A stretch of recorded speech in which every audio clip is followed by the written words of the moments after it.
Before we get started, I want to let you know that I have a second channel that I started recently called Bloom, where I talk about interesting stuff such as will the economy collapse because of this virus, when exactly this pandemic is going to end, why the stock market is rising when the country is in a recession, or even things such as what are the Tesla's 5 next big products, some fascinating facts about World War II, and a lot of other interesting stuff.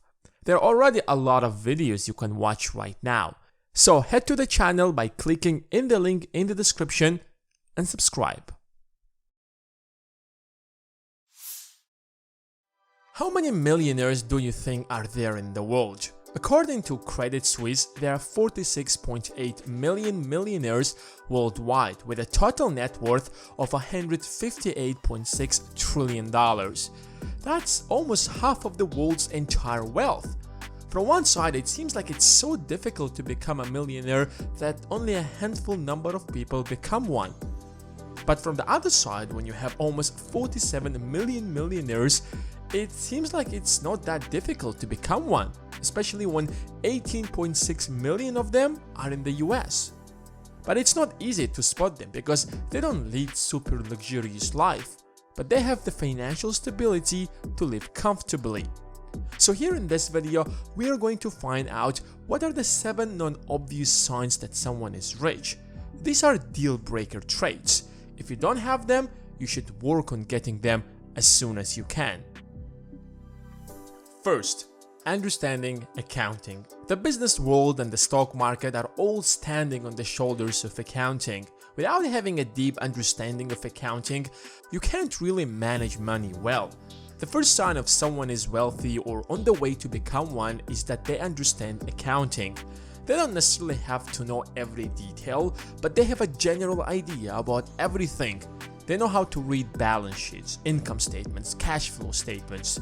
They know how to analyze the financial statements, figure out if the company is on the right track or not. You can come up with the best business idea ever, but if you lack accounting skills, you will not be able to turn it into a profitable business. History is filled with great innovators, but they couldn't profit from them because they lacked the business skills, and accounting is at the heart of that. Of course, you can hire accountants to do the job for you, but without personal knowledge, you can't make the right decision to drive the company to the right direction. Secondly, the ability to delay gratification. This is probably the most important trait in this list, and we have made an entire video on it previously. When you grow up in a low-income family with no fault of your own, what often happens is that you can't think long-term because it's difficult to focus on achieving something great in 10 years when you are struggling to put food on the table today. When you grow up and your only concern is to fulfill your daily needs, that mentality will become part of you. Instead of saving to invest, for example, you indulge in sweets and entertainment, and you aren't confident that you can get that tomorrow again. Because when you were a kid, your parents promised you to buy sweets, for example, but didn't often deliver out of financial necessity. Instead of investing in yourself or spending a few years building a business, you decide to settle on low-paying jobs. There is a great book on this, Scarcity: Why Having Too Little Means So Much. Delaying gratification also means being disciplined. Nothing meaningful can be built overnight.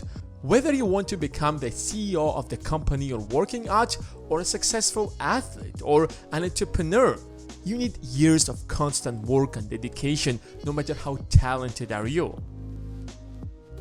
They focus on earning more than saving. No one ever got rich by just saving. Not to say that it's not important, because I'm a big believer in saving and I do save most of my income, but there is always a limit to how much you can save. At the end of the day, you have to spend money to cover your basic needs such as shelter or food. Since you're a human being, you want to entertain yourself and live comfortably.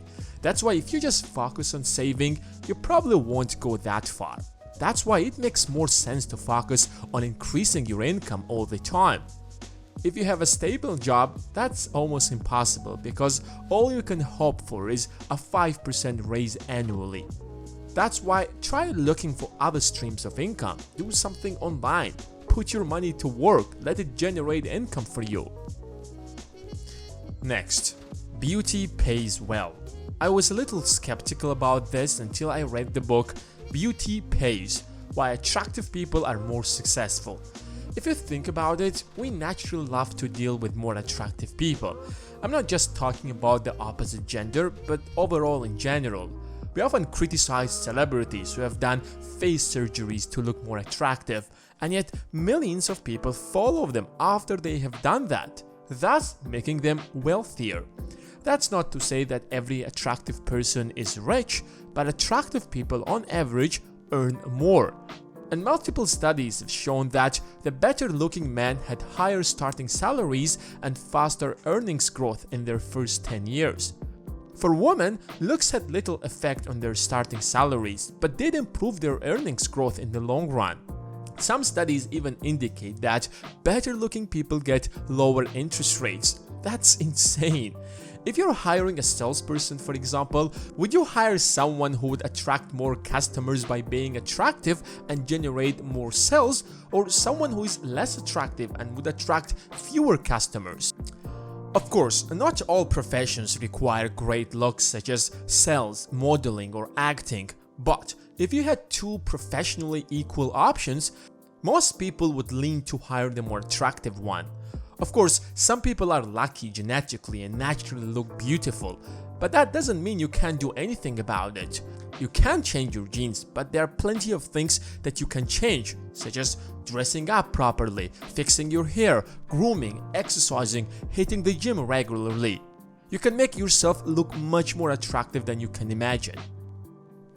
Being good at socializing. We know that Facebook made Zuckerberg one of the richest people in the world, but seeing Parker early on realized the opportunity and built a strong relationship with Zuckerberg and got a tiny small slice of Facebook, which today worth over $2.7 billion. One thing that's certain about life is that you can't go far alone, no matter how hard you try. The world is built in such a way that you need other people to achieve great things. Of course, sometimes you are so smart that no matter how terrible your social skills are, people will still get around you because they see that they can gain something. But let's be honest, it isn't always like that. Most people aren't going to build the next Facebook or Microsoft. That's why the ability to build strong connections with others is a deal breaker. Let's say you have come up with a good business idea. By having a vast enough valuable connections, you can quickly turn it into a profitable business. Do you want to raise money for your business? You have to prepare a great sales speech. Do you want to get hired? Learn how to sell yourself. You want to make friends and surround yourself with charismatic, ambitious, and talented people? You should know how to talk to them in such a way that they would love to connect with you. We can go on and talk about the importance of social skills. But the point is that the better social skills you have, the higher your chances of building wealth. Be a little more greedy than others. Once you make enough money to pay all the bills, it's really difficult to motivate yourself to earn more. And I can say that from my personal experience. That drive and hunger you had at the beginning slowly fades away as you get into a comfort zone. There is nothing wrong with that. If you are satisfied with yourself, what else could you possibly want? But to achieve more than others, you have to be a little bit more greedy. Of course, too much greed isn't really good because it can destroy you. But the desire to achieve more, bring more value into the society is a fundamental character. We're not talking about just business, but sports, academics, even games. And finally, take calculated risks. As a wise man once said, if you're not willing to risk the unusual, you will have to settle for the ordinary. That's true, you will achieve nothing without taking some risk. But there is a huge difference between taking a risk by relying on luck and taking a calculated risk. Let me give you an example. Whenever you invest in the stock market, you're always risking your money. But before throwing your money, you can analyze the market, find out the most profitable stocks with minimum risks. The companies you can be confident that aren't going to declare bankruptcy the next day. even if their stock falls in the short run, the company's overall valuation will grow. The same applies to everything else. You want to drop out of college and start a business? Great! But how about figuring out what business you want to start first? Come up with a plan and then drop out. Or before throwing your money to start a business, make sure your math is working. Yeah, sometimes taking risky decisions leads to great outcomes, but often they do not, and you might end up losing everything. These are the 7 traits that people who are often successful or wealthy have. Of course, not all of them, but most. And the more of them you incorporate into your life, the higher your chances will be to be wealthier. I hope you guys have enjoyed this video, and if you did, make sure to smash that like button, and if you're new around here, make sure to subscribe. Thanks guys for watching, and until next time.